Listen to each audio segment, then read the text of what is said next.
임신을 계획 중이신데 보톡스 시술이 안전한 걸까요?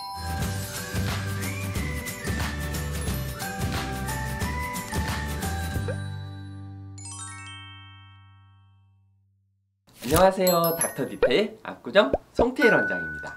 안녕하세요. 저는 결혼 전부터 정기적으로 턱보톡스랑 미간 주름 보톡스 시술받고 있는 결혼 1년차 새내기 신부입니다. 제가 조만간 임신을 계획 중이에요. 임신하면 시술을 못할 것 같아서 미리 시술받으려고 하는데요. 이번에 시술하고 임신 준비해도 괜찮겠죠? 오늘의 고민녀님 사연을 들어봤어요. 오늘의 고민녀님은 임신을 준비 중이신 새내기 신부시네요. 임신을 계획 중이신데 지금까지 해오시던 보톡스 시술을 계속해도 괜찮은지 그걸 질문하셨어요. 우선 결론적으로는 임신을 계획 중이신데 보톡스 시술을 하시는 것은 추천되지 않아요. 조금 신중하실 필요가 있겠습니다. 병원에서 처방되고 사용되고 있는 대부분의 약물들은 미국 식품의약처인 FDA에서 태아 기형 유발 가능성에 따라서 A에서 X까지 5개의 카테고리로 나누어서 관리하고 있어요. A는 임산부에게 사용되어도 안전한 약물이고요. X는 절대 사용하면 안 되는 금지된 약물입니다. 옆에 보이는 표와 같아요. 임상적으로는 임산부들이 일부러 챙겨 먹는 엽산과 철분제 이런 것들을 제외하고는 A 카테고리의 약물들은 거의 없습니다. 우리가 알고 있는 대부분의 약물들은 카테고리 C인데요. 충분한 임상 연구가 안 되어 있어서 태아에게 독성이 있을 가능성도 있으니 꼭 필요한 경우에만 사용하는 그런 약물군입니다. 오늘의 주제인 보톡스도 FDA 카테고리 C입니다. 그러면 안전한 걸까요? 조금 더 구체적으로 알아보겠습니다. 엄마한테 주사한 톡신이 태아에게 전달되려고 하면 몇 가지 단계를 거쳐야 하는데요. 첫 번째, 근육에 주사한 약물의 일부가 두 번째, 혈액으로 흘러 들어가야 하고 세 번째, 혈액에 있는 톡신이 태반을 통과해서 태아에게 전달되는 과정을 거쳐야 합니다.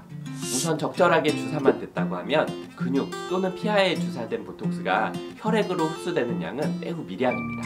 그리고 혈액에 존재하는 보톡스가 태반을 통과해야 되는데 이때 태반은 굉장히 훌륭한 필터 역할을 해서 유해한 물질들을 선택적으로 걸러낼 수 있습니다.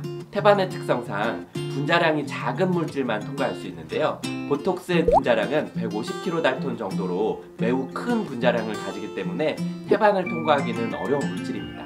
실험용 토끼를 대상으로 한 동물 실험에서 엄마 토끼를 보톡스로 마비시키더라도 뱃속의 아기 토끼의 움직임에는 문제가 없다는 연구도 있었죠. 즉, 이론적으로는 보톡스가 태아에게 전달될 확률은 매우 낮습니다.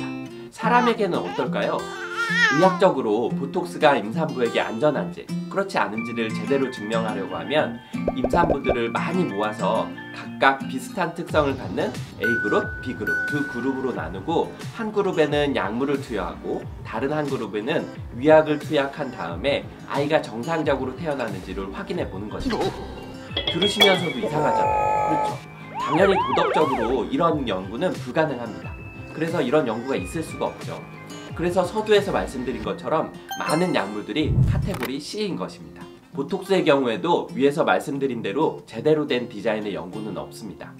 그렇지만 여러 가지 이유로 보톡스를 시술받은 임산부들을 대상으로 한 연구가 있습니다. 대표적인 연구가 2015년에 발표된 논문인데요. 1990년부터 2013년까지 24년간 엘러간사의 보톡스를 주사받은 574명을 대상으로 한 추정 연구입니다.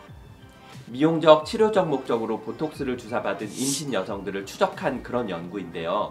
그 결과 태아에게 이상이 있었을 확률은 2.7%로 일반 임신 여성들과 유의미한 차이는 없었습니다. 따라서 만약에 어떤 사람이 나는 임신인지 몰랐는데 보톡스 시술을 받았다고 해도 유산을 반드시 해야 하시는 것은 아니에요.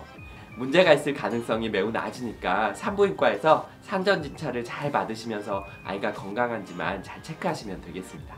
자, 여기까지만 들으시면 임산부에게도 보톡스가 안전하니 시술받아도 되겠네? 이렇게 생각하실 수도 있겠어요. 그렇지만 의사로서 제 입장은 그렇지는 않습니다. 앞서 말씀드린 대로 보톡스를 이용한 제대로 된 스터디가 되어 있지 않고 아주 적은 확률이라도 아이에게 문제가 생겼을 경우에 그것에 대한 죄책감은 오로지 부모가 책임져야 하는 것입니다. 예쁜 모습도 중요하고 자신감 있어지는 것도 좋지만 임신과 출산은 그보다 훨씬 더 중요한 가치를 가진다고 생각합니다. 따라서 조금 더 신중하게 생각하실 것을 권해드리고 싶습니다. 자, 그러면 임신을 계획하고 계신 오늘의 고민녀님의 경우는 어떨까요?